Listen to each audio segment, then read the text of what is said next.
Bonsoir Jean-Loup. Bonsoir à toutes et à tous. Merci de vous être connectés avec nous ce soir pour le dernier webinaire de cette série du dialogue territorial énergie. Aujourd'hui, donc, le thème, c'est énergie et lobbying. Je vous présente un peu le déroulé rapidement. On aura deux interventions de Nora Mekder qui se présentera, qui nous fera plutôt la définition du cadre général de ce qu'est le lobbying, et puis avec une présentation des principaux mécanismes de ce qu'on appelle la décision publique. Ensuite, on aura un temps de questions où on pourra vraiment se poser sur ce premier temps de parole. Vous pourrez poser des questions à Nora. Damien Chagnot interviendra ensuite, donc il fait partie du syndicat des énergies renouvelables. Il interviendra plus sur les aspects concertation, représentation, en développant le rôle du syndicat des énergies renouvelables et les liens avec les acteurs locaux, donc sur le terrain. Et puis on aura du temps pour échanger, pour poser des questions et pour peut-être parler de ce thème dans un sens plus général. Voilà, je vais laisser Nora Mekder se présenter rapidement, puis Damien, et puis ensuite on rentrera dans les interventions à proprement parler. Nora, je vous en prie. Merci beaucoup. Donc, Nora Mekder, moi, je travaille chez Veolia depuis 1 an désormais. Donc, je suis dans la direction des affaires publiques et je suis en charge du suivi des sujets énergie pour la France et pour l'Europe. J'ai un parcours en affaires publiques, moi, assez classique, puisque je suis diplômée, j'ai un master en affaires publiques et ça fait depuis donc 2012 que j'exerce ce métier désormais. Et c'est pour cela d'ailleurs que j'interviens aussi 1 ou 2 fois par an dans le cadre des formations de Sciences Po Executive Education, qui est un lieu à Sciences Po pour la formation continue. Super. Merci beaucoup, Nora. Damien, je vous en prie, si vous voulez. Merci beaucoup, Ajma. Oui, bonsoir. Donc, je suis Damien, je suis responsable de l'action territoriale du syndicat des énergies renouvelables, que je vous présenterai un petit peu plus tard, et aussi de l'action dans les régions ultramarines, puisque le syndicat bénéficie d'adhérents qui sont actifs dans ces zones et dans les filières des énergies renouvelables en ZNI, comme on les appelle. Ok, merci beaucoup. Du coup, Nora, je vous redonne la parole pour votre intervention. Allez-y, je vous en prie. Très bien, merci beaucoup. Peut-être avant de rentrer dans le vif du sujet, vous présentez donc très rapidement Veolia, que vous connaissez sans doute. Donc, c'est une entreprise dans le secteur de l'environnement. Nous, on a 3 métiers principaux sur l'ensemble de la planète, à savoir l'eau, donc produire de l'eau potable, assainir l'eau usée, la gestion des déchets, donc la collecte, le recyclage et la valorisation de ces flux, et un métier sur lequel on est beaucoup plus connu à l'international, donc l'énergie, donc la production d'énergie locale bas carbone. Donc nous, à la direction des affaires publiques, on travaille donc sur ces activités de représentation d'intérêt, qu'on peut appeler également lobbying. Je vous ai inséré ici dans les slides la définition qui est celle officielle aujourd'hui, puisque c'est celle de la Haute Autorité pour la transparence de la vie publique. Je reviendrai un peu plus tard sur le rôle de cette haute autorité, qui donc est importante dans le cadre de l'encadrement de notre métier. Donc voilà, c'est une activité, comme vous pouvez le voir, qui consiste à prendre l'initiative d'entrer en contact avec des personnes chargées d'élaborer et de voter les décisions publiques ou de conduire l'action publique nationale ou locale. C'est notre sujet d'aujourd'hui. Il y a une reconnaissance dans ce cadre de cette activité d'influence, puisque lorsqu'elle est encadrée, c'est inscrit ici, c'est bien une activité qui est considérée comme légitime, puisqu'elle contribue à une prise de décision qui est éclairée. Et j'y reviendrai, c'est un rôle important. On a souvent effectivement ce mot de lobbyiste et d'une profession qui exerce cachée, dont on ne sait pas très bien quelles sont finalement les réelles intentions, les réelles activités. Il faut savoir que donc c'est un métier qui a énormément évolué, qui s'est professionnalisé, et l'encadrement aussi qui est associé a énormément évolué pour faire en sorte que les enjeux de transparence, de déontologie puissent être, si possible et au maximum, bien sûr, exercés. Donc très rapidement, si on peut passer à la slide suivante, dans la pratique, puisque l'enjeu de ce webinaire, c'est vraiment d'essayer de vous donner de manière beaucoup plus concrète ce qu'on fait.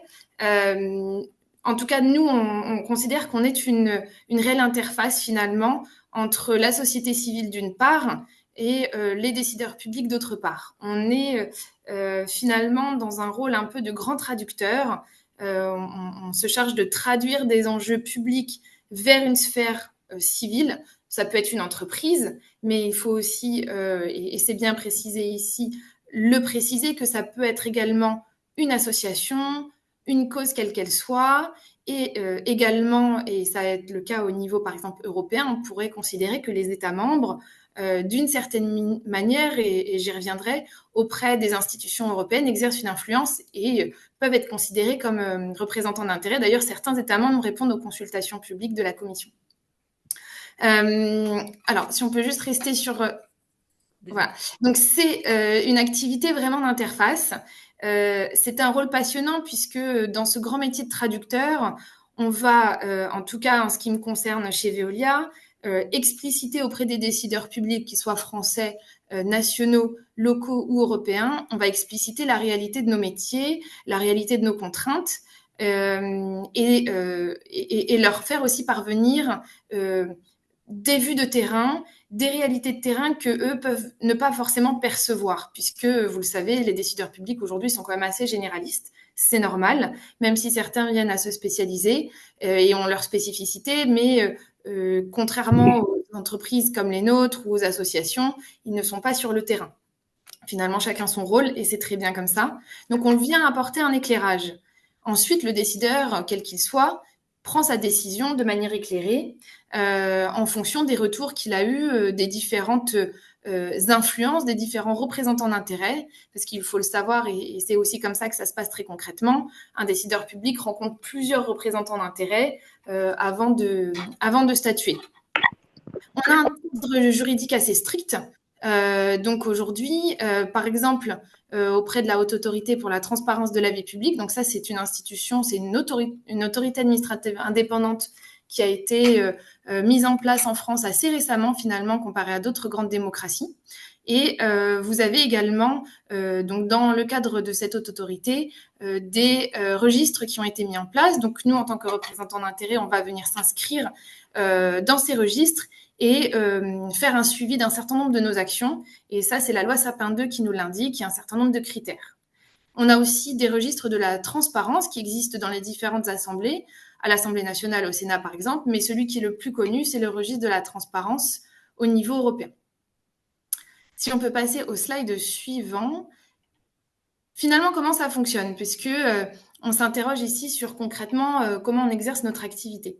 On a un cadre des institutions françaises aujourd'hui qui est assez connu, c'est la Ve République, avec un fonctionnement que vous connaissez un petit peu, et nous que finalement on apprend au fil de l'eau à bien connaître pour intervenir là où on va se dire que notre vision, le partage de nos réalités concrètes va avoir du sens. Donc vous voyez ici, il y a un schéma qui est assez simplifié, bien sûr, de nos institutions de la Ve République. Ils ont choisi de mettre l'Assemblée nationale au centre, mais on aurait pu aussi mettre le président, puisque nous sommes dans un régime où le président, l'exécutif, a un rôle bien sûr décisif, et on l'a vu là dans le cadre de ces dernières années de la dissolution. Il y a également les membres du gouvernement qui sont nommés par le président en France, et bien sûr nos chers parlementaires, donc l'Assemblée nationale et le Sénat. L'Assemblée nationale, qui sont donc les députés, les 577 qui sont élus au suffrage universel direct, et également le Sénat, donc plutôt là cette fois-ci élu par les grands électeurs, qui sont finalement les représentants des collectivités. C'est un principe important, on est bien sur une démocratie, donc avec la séparation des pouvoirs, telle qu'indiquée par les penseurs des Lumières, et notamment Montesquieu, avec bien sûr l'exécutif d'une part, le législatif d'autre part, donc qui est chargé de formuler les lois, et ça n'apparaît pas ici sur ce schéma, mais les institutions judiciaires, donc la justice. Donc voilà très rapidement sur le cadre français, on y reviendra bien sûr si vous avez des questions. Pour le cadre institutionnel européen, c'est un petit peu différent. On est aussi dans un processus de décision avec différentes institutions. Vous avez là tout en haut la Commission européenne qui représente l'exécutif européen. C'est un petit peu le gouvernement français, si je peux faire un parallèle. Vous avez les parlementaires européens qui sont, vous le savez, on a eu les élections l'année dernière, donc 720 membres qui sont directement élus par les citoyens. Le Conseil de l'Europe, qui est formé par les États membres, c'est les chefs d'État ou de gouvernement qui y siègent, et également le Conseil de l'Union européenne avec les ministres de gouvernement. C'est un processus de codécision, donc c'est-à-dire que la Commission, elle propose des initiatives législatives qui doivent être ensuite validées et adoptées par les deux autres institutions. Là où il y a un espace de discussion entre ces trois institutions, c'est ce qu'on appelle la phase de trilogue. C'est vraiment le processus codécisionnel européen où on va intervenir pour mettre d'accord l'ensemble de ces institutions pour aboutir à des directives ou des réglementations européennes. Sachez, par exemple, que dans le domaine environnemental, il y a énormément de textes français qui finalement sont issus de textes européens, que ce soit des directives ou des règlements. La directive, pour vous faire très rapidement, c'est un texte qui nécessite une transposition dans le droit national, tandis que les règlements sont d'application directe. Et enfin, si on peut passer sur la dernière slide, et je céderai la parole, c'est finalement notre rôle, vous l'avez un petit peu pressenti quand je vous indiquais tous ces processus décisionnels et la manière dont nous, on va intervenir. Encore une fois, non pas pour prendre une décision, mais pour éclairer cette décision. Et finalement, c'est une dynamique, là, vous voyez, c'est un schéma, mais la réalité, c'est que c'est une dynamique assez intéressante, puisque nous sommes au cœur de beaucoup de choses. Nous dialoguons avec énormément d'acteurs, que ce soit des instances consultatives, que ce soit les ministères et bien sûr leur cabinet, donc le gouvernement. Les administrations, j'en ai peu parlé ici, mais c'est vrai qu'elles sont très importantes dans la formulation d'un certain nombre de textes d'application des lois que prennent les parlementaires. Et donc, effectivement, les parlementaires, les élus, mais bien sûr aussi leurs collaborateurs, que ce soit des prises de contact au niveau local ou au niveau national. Donc, on est vraiment dans ce cœur du réacteur et nous sommes amenés à intervenir auprès de tous ces différents représentants publics pour apporter des éléments concrets. Peut-être pour terminer cette intervention, pour ma part, très concrètement, on a, nous, des interventions que nous formulons nous-mêmes. C'est nous qui demandons à être audités, auditionnés, mais il y a aussi des demandes de la part des décideurs publics. À titre d'exemple, chez Veolia, on peut réaliser des visites de sites, formuler des propositions et en tout cas, on est dans cette dynamique de dialogue constructif. Merci beaucoup Nora. On vous propose un petit temps de questions, réactions, remarques, peut-être aussi des points d'incompréhension si vous voulez qu'on revienne sur 2-3 éléments qui ont été évoqués. Désolée pour ce petit trait jaune, je ne sais pas d'où il vient sur le diapositive. Je pense que c'est un participant qui a... Donc voilà, je vous en prie, si quelqu'un souhaite prendre la parole, lever la main ou écrire même dans le chat. On a un petit temps d'interaction si vous voulez.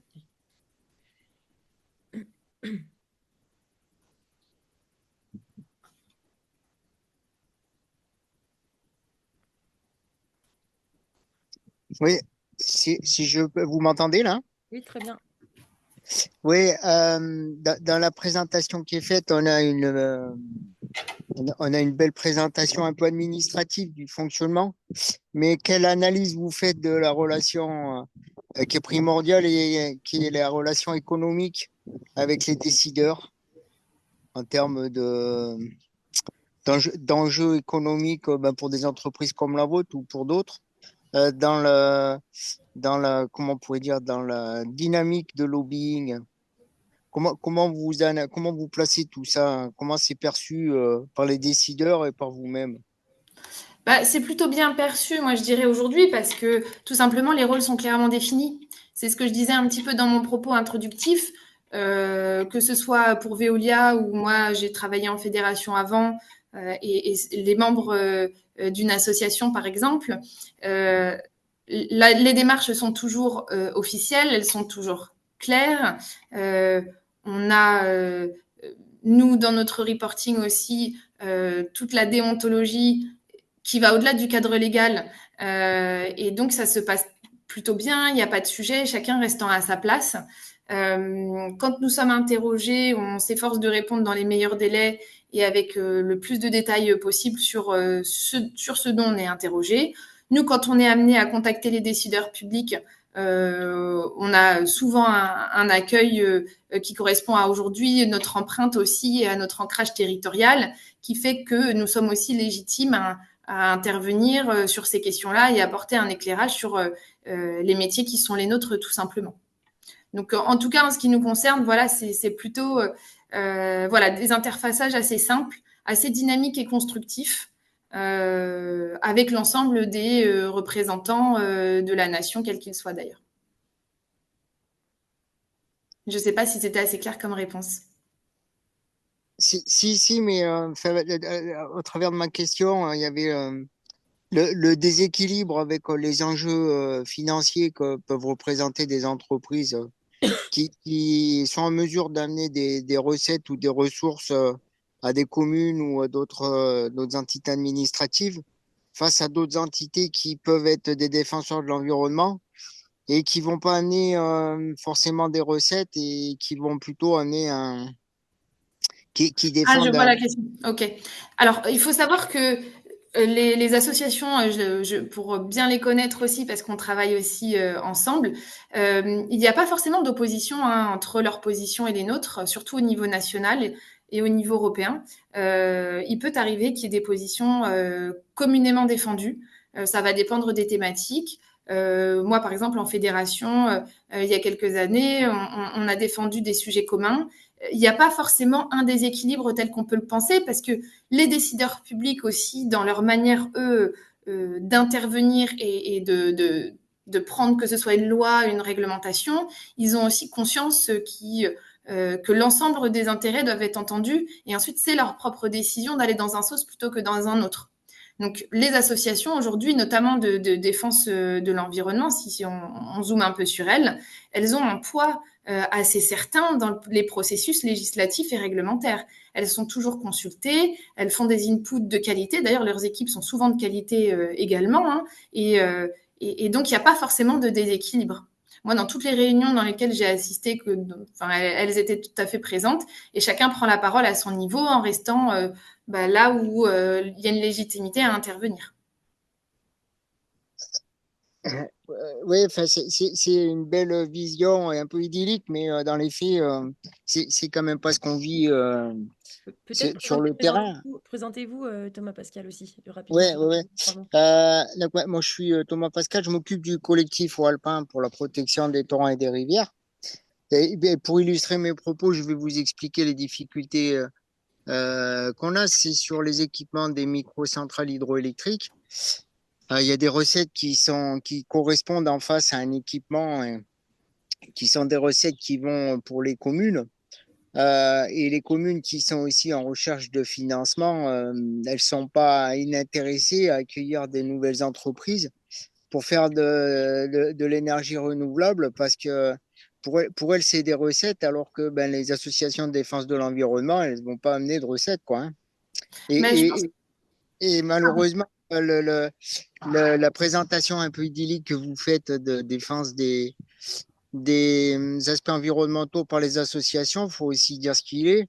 Il y a beaucoup d'associations qui vivent sur des fonds qui sont loin d'être les financements que peuvent avoir des entreprises privées qui cherchent à réaliser de l'économie, hein, et qui vivent avec des bénévoles et qui, enfin, c'est David contre Goliath dans la vision un peu que je suis en train d'évoquer, la vision Je qu'on a. vois. Ouais. Je vois, et donc c'est pour ça que je pense que sur la partie plus niveau local, avec Damien, il y a ces questions-là qui seront peut-être un peu plus évoquées, parce qu'au niveau national, c'est vrai que les enjeux sont pas les mêmes. Là, quand on parle d'un projet en tant que tel, c'est sûr que les mécanismes de décision ne sont pas les mêmes, et le processus décisionnel n'est pas le même, et on y reviendra. Il y a des sujets de concertation qui vont au-delà des actions d'influence, puisque souvent sur des projets, quelle que soit leur dimension, il y a des obligations de concertation avec le niveau local, avec les représentants locaux et notamment les associations locales. Mais ça, je pense qu'on y reviendra après du coup. Ok, merci. Et merci à tous les deux. Il y a Jean-Loup Cartier, je crois, qui veut poser une question peut-être. Ouais. Oui, effectivement, j'ai trouvé que votre présentation était très idéalisée. On sait bien que la réalité, c'est pas tout à fait ça. Mais je voulais savoir, vous avez montré des schémas de connexion avec les institutions parlementaires et l'État.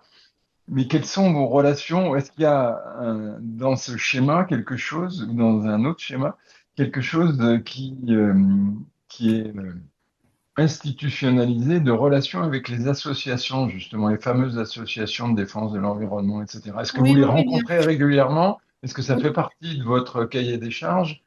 Voilà. Est-ce que vous pouvez Oui, oui, tout à fait. Alors, il expliquer un faut peu? savoir que il y a plusieurs choses. Il faut savoir que dans les processus décisionnels et notamment européens, il y a énormément de consultations publiques. Et d'ailleurs, dans le droit de l'environnement français, la consultation du public, elle est aussi sacralisée. C'est une obligation. Donc, il y a un certain nombre de consultations auxquelles tout le monde répond, et notamment les associations. D'ailleurs, pas que les associations, hein, mais l'ensemble des ce que nous on va appeler représentants d'intérêt.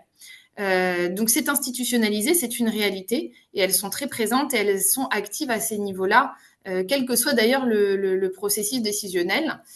Nous, en tant que Veolia, bien sûr que ça fait partie des acteurs qu'on croise énormément puisque globalement, on va dans les mêmes réunions, on participe aux mêmes échanges.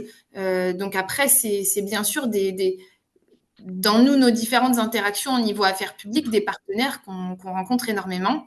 Et puis par ailleurs, mais ça, je ne pourrais pas rentrer dans le détail ici parce qu'on pourrait y passer beaucoup de temps, mais en tant qu'entreprise aussi, et dans toute notre politique aujourd'hui de développement de dialogue parties prenantes, il faut savoir que Veolia entretient aussi des réseaux avec bon nombre d'associations pour aussi nous interroger au quotidien sur la manière dont on travaille et pour faire progresser aussi l'entreprise au sens large. Et ça, c'est une politique qu'on pourrait appeler de responsabilité sociétale des entreprises. Et on a, nous, un dispositif qui va encore plus loin que ça.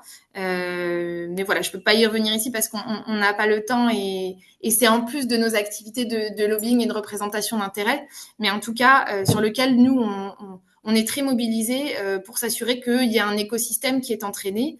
Et Veolia est très engagée dans ces questions-là, même au niveau local, pour que le tissu, finalement, l'écosystème local et notre ancrage territorial soit, bien sûr, quand on parle de projets la plus locaux, bien respectés. D'accord, merci. Alors, les consultations publiques, les enquêtes publiques, on sait ce que c'est, donc, voilà. Par contre, vous savez, vous devez savoir, je ne sais pas si quand il y a un conseil d'orientation territoriale qui vient de se créer, et est-ce que, par exemple, Veolia pourrait financer des études, des études auprès de la population pour que le conseil puisse prendre des décisions plus en, en lien avec les avis de de toute la population locale? Oui, c'est une question. C'est une vraie question. Et alors, malheureusement, moi, de manière tout à fait humble, je ne peux pas prendre d'engagement au titre d'une entreprise qui pèse plusieurs dizaines de centaines de salariés, même au niveau France. Mais par contre, je serais ravie d'échanger avec vous sur ce que vous avez en tête et sur concrètement ce que ça peut vouloir dire et voir à qui je peux poser la question en interne pour voir si ça peut faire des petits. Nous, sur tous les processus de concertation, on est forcément intéressés pour regarder comment on peut faire mieux. Merci. Merci beaucoup. Il y a une question dans le chat aussi de Louis que je peux reposer rapidement. Un lobbyiste peut-il prendre la défense d'un projet d'équipement qui a été déclaré non rentable par un acteur majeur du domaine de l'équipement énergétique? Alors ça, c'est une question difficile. Après, nous, il faut savoir que quand là, je vous parle en tant que responsable des affaires publiques, nous, on n'intervient pas dans les projets locaux. Hein. Comme je vous l'ai présenté, on est sur des dispositifs nationaux de processus législatifs européens et plutôt national. Après, ça dépend ce qu'on met en lobbyiste. Et il y a aussi beaucoup d'acteurs au niveau local qui peuvent être tamponnés comme lobbyistes, mais qui font pas tout à fait le même métier que moi. Donc ça, c'est plutôt la manière dont on va définir ce que c'est qu'un lobbyiste exactement. Merci beaucoup, c'est très clair. Merci Dora. Je propose qu'on passe à vous, Damien, et puis on revient. On aura un autre temps de discussion globale commune, si jamais, si besoin. Je vous en Oui, prie. ça marche. Merci, Walma. Je vais donc enchaîner. J'ai peut-être que ma présentation vous semblera idéalisée, effectivement aussi sur certains aspects, mais on pourra y revenir ensemble. L'idée de ma présence aujourd'hui, c'était de vous donner un exemple à travers une fédération professionnelle. Donc, Nora appartient à Veolia. Il y a des directions des affaires publiques dans chaque entreprise, donc ils peuvent réaliser des activités qui s'approchent du lobbying. Et puis, il y a aussi dans tous les domaines économiques, des fédérations professionnelles, donc qui sont majoritairement composées d'entreprises qui ont une forme juridique d'association, dont les membres sont des personnes morales, des entreprises, mais aussi, et nous c'est notre cas, on peut avoir des sociétés d'économie mixte, du coup, qui sont quand même considérées comme des entreprises, mais avec une teinte plus publique, des universités. On peut avoir également des collectivités directement. Donc, une fédération professionnelle peut aussi, même si ça concerne pas la majorité des membres pour le cercle que je vais présenter un petit peu plus précisément, peut aussi intégrer d'autres acteurs qui sont intéressés par le développement industriel de filières, quelles qu'elles soient, pour participer aux travaux et à la position du syndicat. Et je vois d'ailleurs j'ai vu d'ailleurs que ces webinaires étaient faits avec la participation de la Banque des Territoires. Pour donner un exemple, la Banque des Territoires est adhérente du syndicat des énergies renouvelables. Donc, moi, je m'occupe de l'action territoriale de ce syndicat, j'y reviendrai, mais donc le CERS, c'est 25 personnes qui sont salariées par cette structure pour animer ses travaux, porter ses positions, réaliser la consultation de ses adhérents. Donc je fais partie de ces 25 permanents. L'équipe permanente est basée à Paris. Et puis on va donc représenter plus de 500 membres qui sont majoritairement, comme je vous le disais, des entreprises avec environ 2 tiers de petites et moyennes entreprises d'entreprises de taille intermédiaire et puis un tiers de grands groupes dont vous connaissez certainement les noms comme Engie, Total Energy, GRDF, Natran et des grands groupes. Voilà, le secteur des énergies renouvelables, c'est directement et indirectement environ 166 000 emplois et c'est en augmentation avec l'augmentation de la part de ces énergies dans le mix énergétique français. Et donc, ça représente une douzaine de filières avec des professionnels qui sont sur l'ensemble et puis qui peuvent aussi être sur plusieurs filières à la fois. Donc, les missions du syndicat, ça va être de représenter les intérêts de ces différentes filières auprès des acteurs institutionnels et des autres acteurs qui vont prendre part dans l'élaboration des politiques publiques, mais aussi la réalisation des projets et aussi tous les aspects de concertation. Donc il y a pas une action qui est uniquement orientée vers les décideurs publics, et ça rejoindra un peu les questions de Pascal et de Louis, il me semble. Il y a une action qui est multiple. C'est aussi faire la promotion auprès du grand public ou de cibles un peu plus définies des énergies renouvelables. C'est aussi un espace d'échange pour les entreprises où on va réfléchir à des sujets, à des positions et établir des bonnes pratiques. Alors il y a quand même tout un cadre de droit de la concurrence. On n'a évidemment pas le droit de parler des prix des produits dans un syndicat. Il y a euh, toute une série d'encadrements qui font qu'on ne peut pas discuter de n'importe quoi entre entreprises concurrentes sur un même marché, ça je le précise, et c'est précisé à nos membres dans chacune des réunions. Et puis on fait aussi des formations sur les énergies renouvelables à destination de nos adhérents. Et on peut passer à la scène d'appel. Donc j'ai essayé de vous résumer un peu quelles sont les modalités d'action du syndicat à l'échelle nationale. Bon, c'est évidemment pas exhaustif, mais ça donne un petit panorama quand même, une vue d'ensemble. On essaie de participer au débat public, donc en publiant des communiqués de presse, en organisant des conférences de presse pour diffuser la position de nos membres. Donc il y a évidemment un travail chez les permanents de recherche de consensus parmi les membres, notamment entre les différentes filières des énergies renouvelables et entre différents acteurs qui, même entre eux, n'ont pas forcément des intérêts qui sont totalement alignés. Donc il y a un travail de consensus qui est fait pour établir des positions qui ensuite sont communiquées. Donc on communique aussi, donc on communique dans la presse, dans les réseaux sociaux. On va produire des publications, de l'information, élaborer des propositions d'objectifs énergétiques notamment pour apporter notre vision dans le débat public. Et puis je vous ai mis un ensemble de publications, quelques exemples parmi l'ensemble de nos publications à la droite de la diapositive.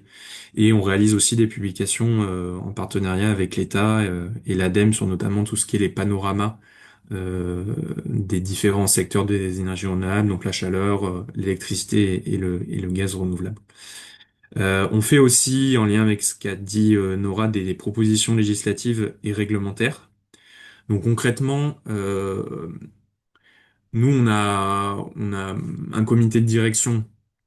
C'est pour vous expliquer comment on va, parce que tout ça est un peu flou et dans le grand public en tout cas, euh, et c'est bien de discuter de ça sur des modalités d'action qui peuvent paraître opaques, sur comment on va transmettre ces propositions.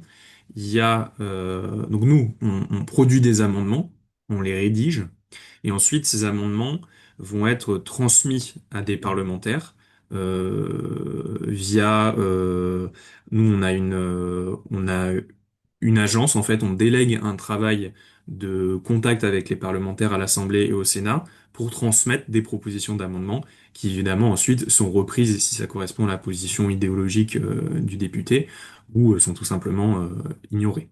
Donc il y a ce biais-là.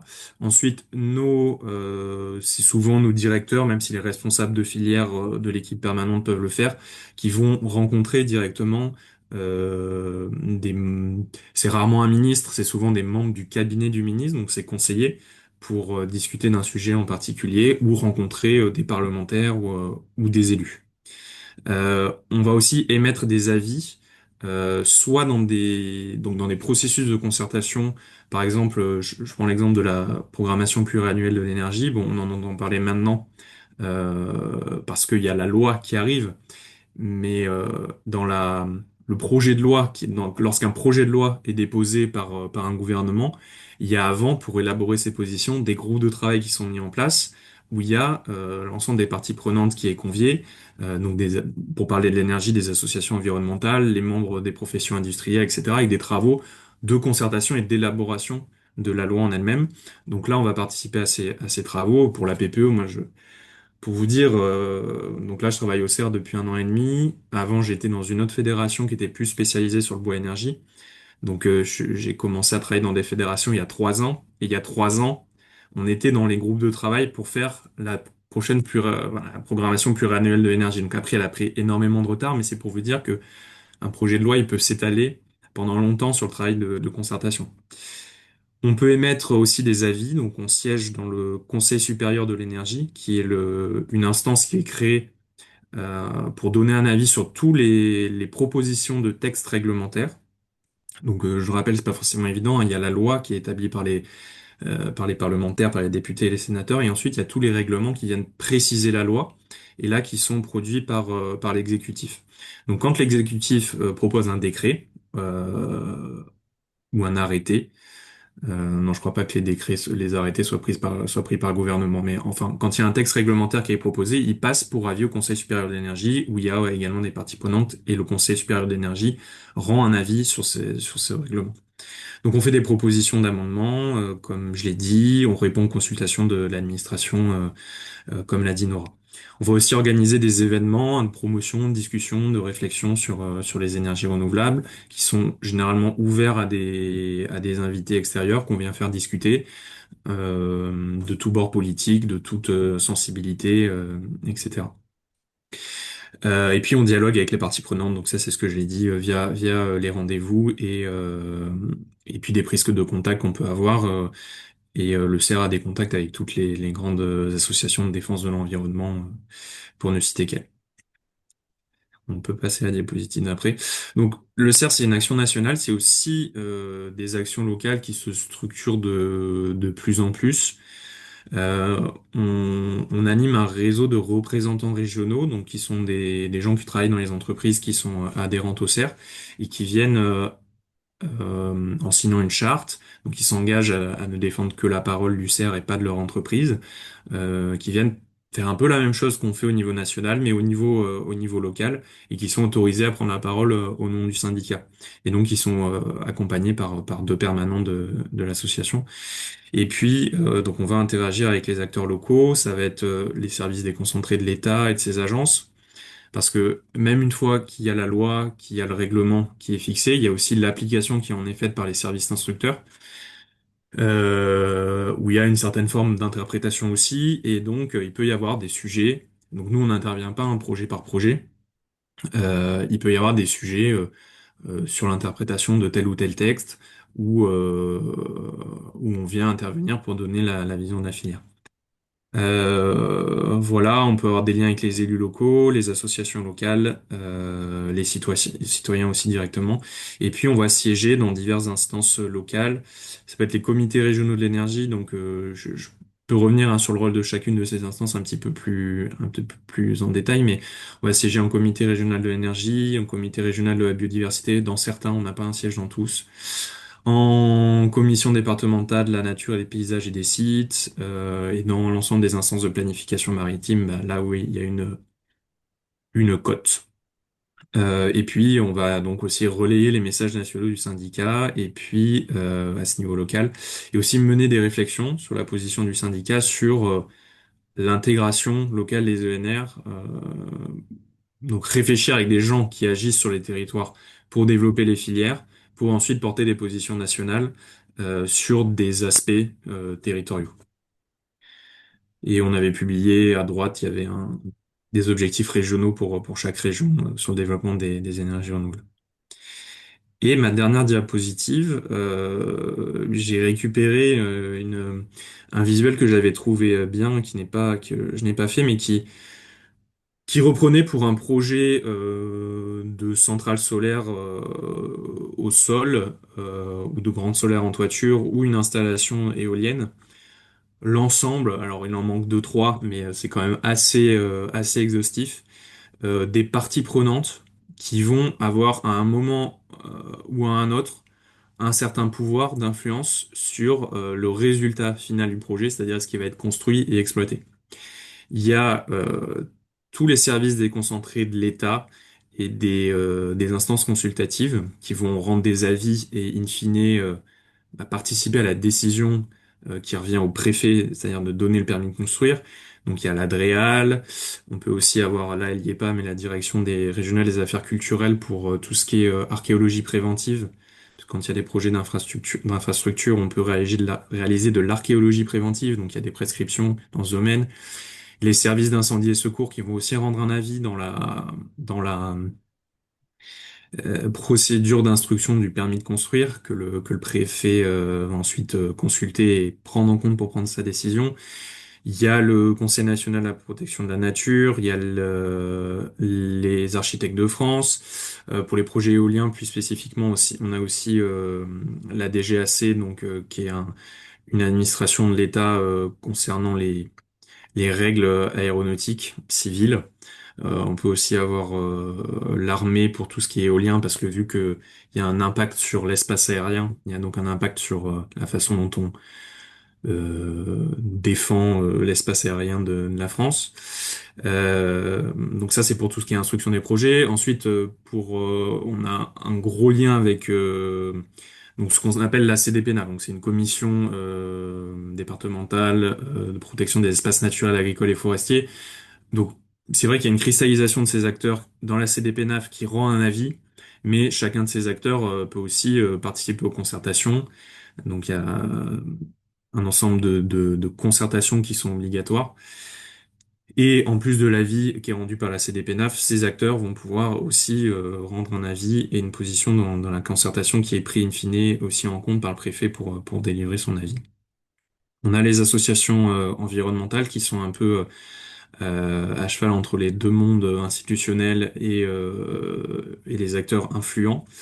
Et puis tout ce qui est collectivité publique, donc les citoyens et les associations locales, les représentants de l'État, qui vont in fine prendre l'avis pour autoriser ou non le projet. Et puis voilà, tout ce qui est examen du projet, qui selon les départements, on n'a pas des pôles ENR ou des pré-pôles ENR dans tous les départements, mais voilà, c'est des CDPNAF, CDNPS. CDNPS, c'est la commission départementale je crois, de nature et de protection des sites, nature, paysage et des sites. En tout cas, elle rend un avis sur les aspects notamment paysagers. Et puis les comités de projet aussi, qui sont une obligation réglementaire depuis la loi pour l'accélération des énergies renouvelables, qui doit organiser une concertation avec notamment les élus locaux et le conseil municipal sur le projet. Donc si c'est pas clair, c'est normal et c'est dur à expliquer, mais c'est pour vous transmettre le message qu'il y a en fait toute une galaxie d'acteurs, et certains d'entre vous, je pense, le touchent du doigt ces sujets-là euh, dans la réalisation d'un projet industriel, qui soit d'ailleurs relatif aux énergies renouvelables ou à d'autres industries.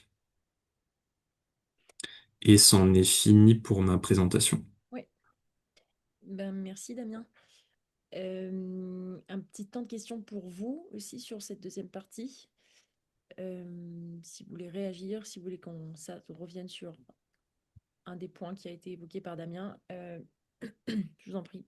Comme tout à l'heure, vous pouvez soit lever la main, soit parler dans le chat, soit ouvrir votre micro et parler directement. Et s'il n'y a pas de questions, j'ai des réactions par rapport aux questions qui avaient été posées tout à l'heure, donc ça pourra lancer la discussion aussi avec Nora, je pense. Ok. C'est 30 secondes et puis sinon vous y allez, Damien.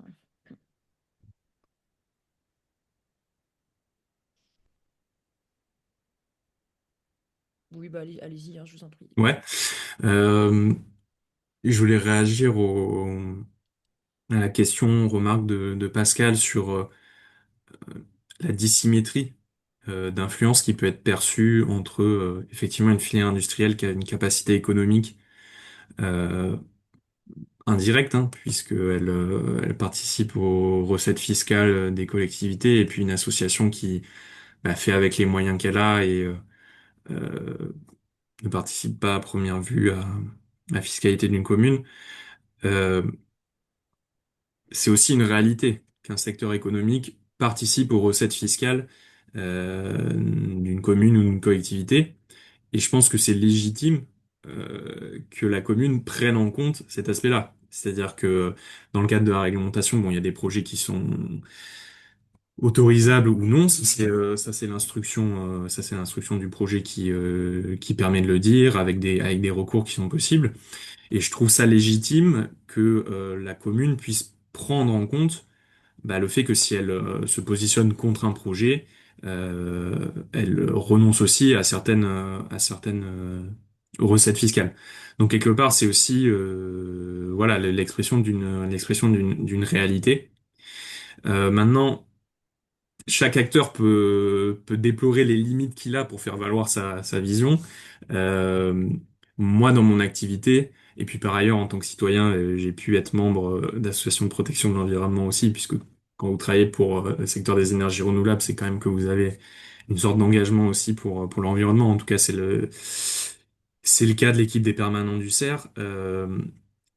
Par exemple, nous, on peut se sentir limité quand il y a une opposition locale forte à un projet, alors qu'on peut être convaincu du bien fondé du projet pour le territoire. Et pourtant, je vous garantis qu'une association locale avec une cinquantaine de membres actifs, ça peut faire très peur à un préfet, par exemple.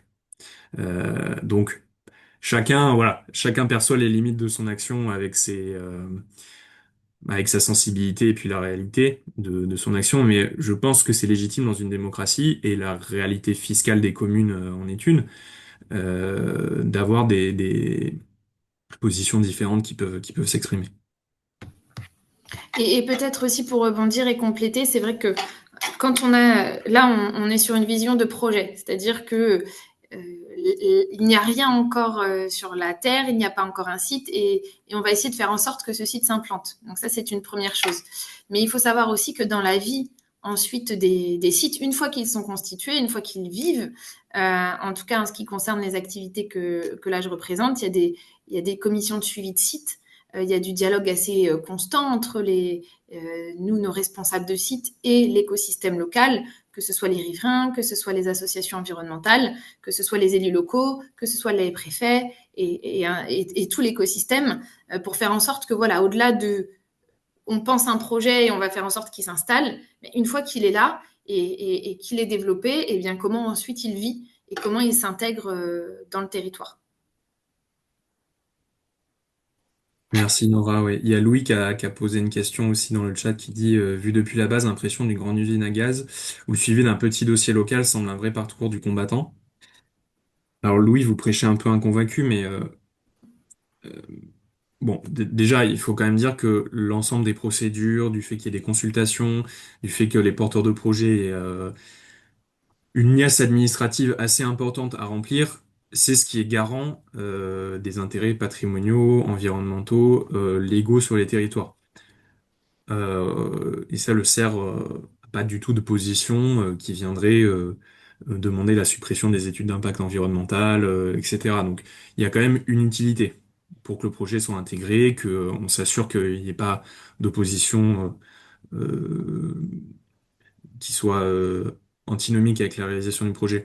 Maintenant, effectivement, si vous posez la question à un développeur solaire ou éolien, pour prendre l'exemple d'un projet éolien, le temps moyen d'instruction et de réalisation d'un projet éolien entre le début de l'idée, donc il y a des gens qui travaillent dessus, quand le site est identifié, et le début de sa construction, il me semble que ça doit être 10 ans. Donc il faut intégrer, en fait, dans ces 10 ans, vous avez les procédures administratives, les réponses aux avis, parce qu'en fait, quand vous avez un avis, il y a des commentaires qui sont faits dessus, donc il faut y répondre, etc., etc. Ensuite, vous avez très souvent pour les projets éoliens des recours d'associations ou de citoyens, donc en justice. Donc il faut, pour les projets qui sont décidés comme étant légaux, à la fin, il faut purger tous ces recours, etc. Donc honnêtement, psychologiquement, c'est pas facile d'être un développeur de projet éolien et effectivement, ça peut s'apparenter à un parcours du combattant. Après, libre à chacun et libre aux politiques de décider si ces procédures doivent être simplifiées, allégées ou renforcées selon les intérêts qu'on veut garantir. Mais effectivement, le point de vue du CERF, c'est quand même que on a un cadre réglementaire et législatif en France qui est contraignant, protecteur, et que il faut éviter, si on veut accélérer le développement des énergies renouvelables, éviter de l'alourdir. Merci. Je crois que Jean-Loup a levé la main et puis Thomas Pascal peut-être après. Je vois. Oui, merci. Le rôle d'un syndicat, c'est de défendre les gens qui y sont affiliés, on est bien d'accord. Euh, Est-ce que dans votre syndicat, outre des grands groupes donc, que vous avez cités, il y a des structures beaucoup plus locales? Bah, ici, il en existe quelques-unes, hein, des sociétés coopératives qui produisent de l'énergie renouvelable. Est-ce qu'elles sont représentées dans votre syndicat et est-ce que vous les défendez quand il y a besoin de les défendre par rapport au... Vous voyez ce que je veux dire? Je suppose que les intérêts doivent pas toujours être les mêmes, forcément. Vous avez Oui, parlé de oui. consensus et... ouais. Je vois tout à fait de quoi vous voulez parler. Euh, il y a effectivement dans le monde des énergies renouvelables, bon, il faut distinguer les filières parce que par exemple, quand on parle d'aérothermie, donc là, les pompes à chaleur, c'est les ménages qui prennent la décision donc d'investissement ou quand on parle des poêles à bois, etc. Donc ça, c'est aussi des filières qu'on représente, mais on va dire il n'y a pas de, enfin le principe de projet citoyen ou de coopérative d'énergie n'a pas trop de sens. Mais dans les énergies où ça a du sens et où les projets peuvent être partagés. Il y a effectivement plusieurs modèles de développement. Il y a le modèle de développement un peu historique, c'est-à-dire privé en fait, hein, où un développeur privé vient mettre du capital privé pour établir un projet quelque part. Ce modèle de développement, il est de plus en plus challengé et pour moi, il tend à évoluer. parce qu'on se rend bien compte que parachuter un projet comme ça d'énergie renouvelable, donc quelque chose qui est quand même perçu comme nouveau. On parlerait d'un supermarché, c'est un petit peu différent parce que les gens ont pas forcément, les gens ont conscience de l'utilité, ont pas forcément l'impression que c'est une pression supplémentaire sur l'environnement, etc. Mais en tout cas, on se rend compte, enfin, les acteurs classiques se rendent compte que le modèle de développement classique des énergies renouvelables, pour parler du solaire et du PV, est un peu dépassé. Donc entre eux, on va dire, il y a deux extrêmes. Il y a le projet 100% privé, et puis l'autre extrême, c'est le projet, on va dire, 100% citoyen, c'est-à-dire avec à la fois un capital totalement citoyen, donc on va dire qui fait pas appel à des modèles de financement du type soit fonds d'investissement, soit alors un collectif citoyen, il peut faire un prêt, mais on va dire c'est en direct des gens. Parce que bon, Bernard Arnault, c'est un citoyen, donc il faut aussi voilà, se mettre d'accord sur la notion de citoyenneté dans ce qui concerne l'investissement, mais on va dire le cas extrême, c'est un collectif de citoyens qui a la gouvernance totale sur le projet. Entre ces deux extrêmes, vous avez des modèles qui vont être en fait chaque développeur, que ce soit Total, Engie ou des développeurs un peu plus petits, quand il fait un projet d'éolienne ou de parc photovoltaïque, il crée une société de projet. C'est-à-dire qu'il ne développe pas en propre. Il met du capital dans une société de projet et ensuite il peut choisir d'ouvrir ce capital à des acteurs qui vont être un peu plus locaux et qui vont prendre part à la gouvernance et au financement du projet. Donc ça peut être le cas de collectivités, de collectifs de citoyens, etc. Ça se fait de plus en plus. Vous pouvez aussi avoir, si on descend un petit peu vers des projets plus publics, plus participatifs, etc., vous pouvez avoir les projets qui sont menés par des sociétés d'économie mixte. Donc là, ça va être des sociétés qui sont de droit privé, mais qui sont détenues à majorité par des entités publiques, donc des syndicats d'énergie, c'est-à-dire des communes qui se mettent ensemble pour exercer leurs compétences dans le domaine de l'énergie, ou directement des collectivités, des communautés de communes. Donc elles qui vont devenir en fait des développeurs. Donc, ils recréent ensuite des sociétés de projets qui peuvent intégrer différents types de capitaux, mais on va dire le projet est public. Et puis après, vous avez vous pouvez avoir des collectifs de citoyens qui montent effectivement une société de projet, qui peuvent faire appel à des bureaux d'études ou des réseaux qui sont un peu spécialisés dans ce type de montage de projet. Donc, je pense à Énergie Partagée.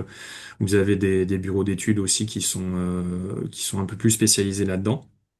Et donc là, on va être sur des projets qui sont vraiment euh, détenu par 100% des acteurs locaux.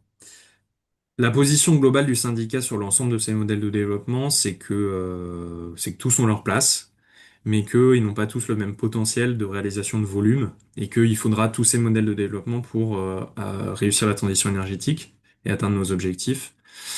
Maintenant, on a quand même un dialogue qui s'instaure, donc on a des sociétés d'économie mixte dans notre réseau. Il me semble pas qu'on a de sociétés coopératives qui sont adhérentes. Mais on a quand même, notamment sur la relation entre développeurs classiques et sociétés d'économie mixte, un dialogue et quand même un peu des points de friction et de réflexion sur quel modèle de développement mettre en avant et comment le faire. Donc je dirais, un peu pour résumer ma réponse, que le syndicat,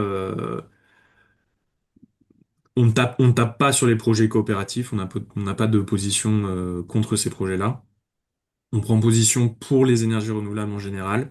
Et historiquement, on défend un modèle plus classique du fait de nos adhérents, mais qui est en train de s'ouvrir de plus en plus vers des modèles participatifs. Et je vous en donne pour preuve que dans le syndicat, on va créer une commission territoire. Donc en fait, un groupe de travail avec justement des gens qui sont issus des sociétés d'économie mixte, des gens qui font de la concertation territoriale, enfin qui touchent un peu à ces questions-là pour réfléchir justement comment on peut adapter les modèles de développement et les positions du syndicat sur ces questions-là. Merci. Dans les coopératives, il y a les coopératives locales, mais il y a aussi Enercoop, par exemple. Elle ne fait pas Oui, partie de votre syndicat. non, j'aimerais bien personnellement, mais Enercop est pas adhérente du CER. Elle est adhérente d'un autre syndicat qui est un peu plus restreint sur les filières, qui est France Renouvelable, qui a été historiquement France Énergie éolienne, qui s'occupe un petit peu de photovoltaïque maintenant. Donc Enercop est dans un syndicat, mais pas dans le CER. D'accord. Voilà. Et c'est vrai, pour être transparent avec vous, euh, que le cerf, historiquement, moi, pour être dedans, je trouve que c'est pas vrai, mais peut-être que j'ai pas tout l'historique. Historiquement, est plus connu pour être le défenseur des gros, entre guillemets, acteurs, et moins des petits. Maintenant, je trouve que c'est pas le cas et que les positions qu'on prend sont équilibrées. Mais voilà, c'est une perception qui me revient de temps en temps et que personnellement, j'essaie de battre en brèche et qui est pas celle qui correspond à la réalité, selon moi. Merci. Merci Je beaucoup, vous en Thomas. Je crois prie. que Thomas, vous vouliez réagir ou sinon je. Moi, j'ai une petite question. Comment vous présentez la transition énergétique au sein de la transition écologique nécessaire? Parce qu'on est des fois dans des situations de difficultés, de rivalité, de problématiques entre la transition énergétique et la production d'énergie renouvelable. Et puis le gros problème d'effondrement de la biodiversité. Alors, quelles sont vos positions, à la fois vous pour le syndicat, puis à la fois au sein de Veolia? Nora, je peux commencer à répondre si tu veux. Vas-y. Ok. Euh, alors, pour résumer notre position, c'est que on ne nie pas du tout que les énergies renouvelables ont un impact sur leur environnement. On pousse pour qu'il y ait un dialogue et des réflexions on participe à toutes les compilations, les études de connaissances relatives à l'impact des projets renouvelables sur la biodiversité. Et en fait, de fait, bah, les développeurs de projets d'énergie renouvelable sont producteurs de beaucoup de données par les obligations réglementaires qui leur sont dues sur le suivi des espèces, etc. Donc on a vraiment un rôle là-dedans. Donc on a déjà voilà une position de dire oui, les énergies renouvelables ont un impact sur l'environnement. Cependant, dans certains cas et en fonction des compartiments écologiques dont on discute, il peut y avoir un impact positif. Il y a aussi évidemment bah, la question de l'impact positif global de la transition énergétique sur la biodiversité par la limitation du changement climatique, qui est une cause de l'effondrement de la biodiversité qui va croissante. Donc on reconnaît les impacts, deux, on met en avant les bénéfices aussi environnementaux des énergies renouvelables. Et trois, on essaye d'avoir un dialogue le plus fécond possible, à la fois avec l'administration mais avec les autres parties prenantes, sur comment atténuer les impacts des énergies renouvelables sur l'environnement et comment les intégrer à l'environnement français. Après, on rappelle régulièrement aussi, bon ça c'est rhétorique, mais c'est aussi, enfin c'est une réalité, c'est un élément de langage, mais qui n'est pas fallacieux, que importer des énergies fossiles, c'est aussi délocaliser notre impact environnemental. Quand on extrait du gaz de schiste aux États-Unis, bah, on vient avoir un impact sur la biodiversité qui n'est pas en France, mais qui est aux États-Unis. Donc voilà, on remet les choses dans un cadre qui, selon nous, est pertinent. Et ensuite, on essaie de faire progresser les connaissances et l'intégration des énergies renouvelables à la biodiversité. Euh, Maintenant, on défend aussi le développement des projets. Donc, je sais pas comment le dire autrement, mais on n'a pas une position de bourrin du tout. Cela dit, on fait valoir les intérêts dans les projets du développement des énergies renouvelables en ayant une position constructive, en apportant des éléments de débat. Et on organise, pour vous donner un exemple d'événement de dialogue au niveau régional, on organise en gros des journées des adhérents par région et le matin, on organise des tables rondes où on fait discuter bah, nos représentants, enfin notre président, avec des représentants un peu des parties prenantes. Donc ça va être directeur, directrice de l'Adréal, ça peut être le préfet de région, etc. Et on invite très souvent, souvent la chambre d'agriculture, parce que les énergies renouvelables ont de plus en plus de liens avec le milieu agricole. Et souvent, on invite, quand il accepte, le président de France Nature Environnement, de la Ligue de protection des oiseaux. On l'avait fait en Normandie pour la LPO. Là, on l'a fait en Pays de la Loire pour FNE, pour que chacun puisse s'exprimer sur ses contraintes. et faire en sorte que chacun puisse passer ses messages. Et par exemple, le message de FNE en Pays de la Loire, c'était venez nous parler très en amont du projet. On peut garder la confidentialité sur un projet, mais plus vous viendrez parler en amont, plus on pourra discuter de l'intégration et vous donner, nous, nos inputs, comme on les appelle, nos entrées, pour que vous puissiez faire un projet qui soit le mieux intégré à l'environnement local. Donc il y a quand même une position de dialogue, parce que de toute façon, même pragmatiquement, les développeurs savent maintenant que si ils prennent pas ça en compte, le projet se fera pas. Ouais, je pense que je peux pas dire mieux, hein, mais comme souvent, c'est une question d'équilibre. Nous, en tant qu'entreprise, on n'a aucun intérêt à nier et à vouloir détruire quand on porte un projet la biodiversité. Je pense que ça fait partie des grands engagements, en tout cas de Veolia. Il y a l'encadrement légal déjà. Hein, quand on pense à un projet, il y a un certain nombre d'obligations et on y veille. Et puis encore une fois, après, dans la vie du site, mais ça, je vous invite, si vous avez l'occasion, à aller.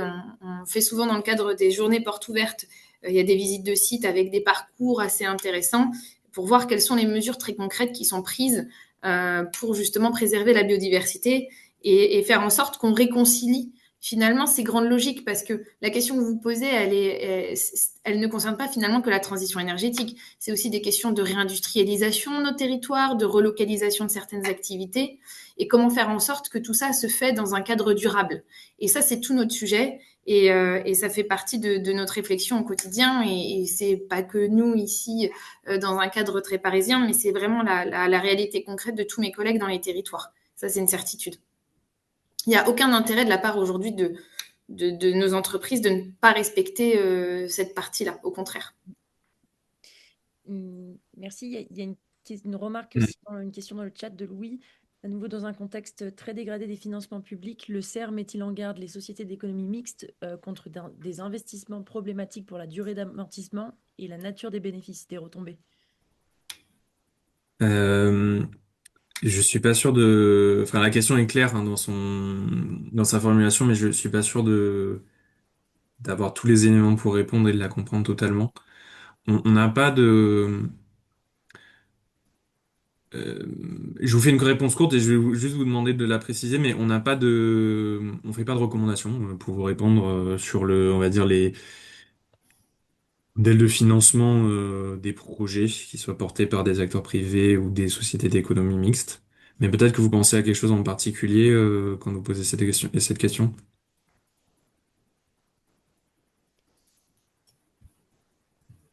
Oui, je pensais à des choses concrètes dans ma région, là. En particulier sur des équipements anciens qui avaient été conseillés aux collectivités publiques, des deux microcentrales en l'occurrence qui avaient, par exemple, surdimensionné leur matériel de turbine et qui ont dû toutes les deux corriger avec un nouveau matériel de turbine beaucoup plus petit pour s'adapter en fait à une réalité qui était la réalité présente. Et donc l'investissement public a été multiplié puisqu'il y avait au fond une mauvaise définition du projet au Mm. départ. Puis je pense aussi à d'autres choses, par exemple, lorsqu'on a un investissement qui ne s'amortit pas avant plusieurs dizaines d'années, sur le financement public de l'État et que les bénéficiaires sont soit une société privée, soit une commune, je trouve qu'il y a un déséquilibre sur lequel il faut attirer l'attention. Ok, je comprends mieux votre question, merci. Euh, donc non, le CERN n'a pas de bonnes pratiques ou de recommandations particulières dans les financements, dans le dimensionnement des équipements, dans la réalisation technique. Euh, Nous, on a plus, voilà, comme disait Nora, un rôle d'interface et de défense d'intérêts entre les politiques, les acteurs, comme je l'ai expliqué, et nos adhérents. Et on n'a pas un travail de conseil. Après, ce que je peux vous dire effectivement sur cette question-là, c'est que oui, le portage de projets avec des capitaux publics, comme tout projet, il y a un risque, mais ce type de déconvenu peut arriver sur des projets qui sont portés par des capitaux privés.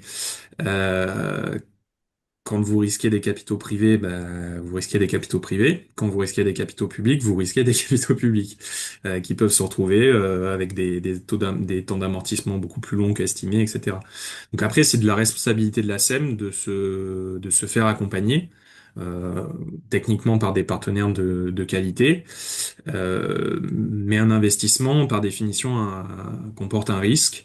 Et quand il est fait avec de l'argent public, bah, effectivement, on risque de l'argent public. Mais ça, on va dire que c'est plus afférent à la nature des structures qui vont porter le risque et l'investissement que, on va dire, à un positionnement de filière.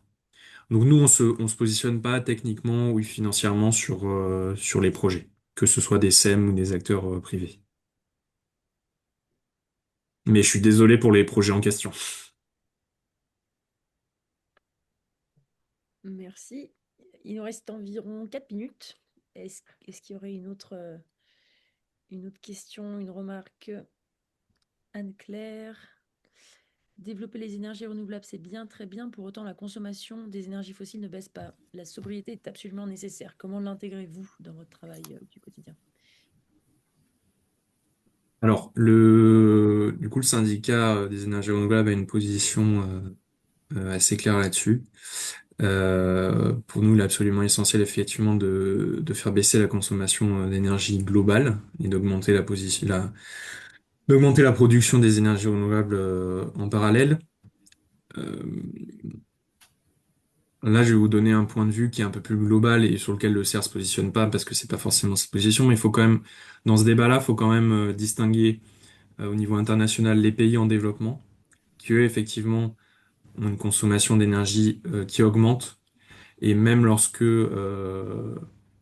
ils se développent avec un modèle de développement qui est plus vert que ce que les pays développés aujourd'hui ont pu faire, continuent à avoir soit une consommation d'énergie fossile qui stagne, c'est un peu le schéma dans lequel la Chine est actuellement commence à être, avec une augmentation des consommations d'énergie globale qui explose, mais qui est plus ou moins portée par les énergies renouvelables. Donc il y a des pays en développement avec des situations différenciées, mais qui, eux, sont soumis à ces problématiques-là.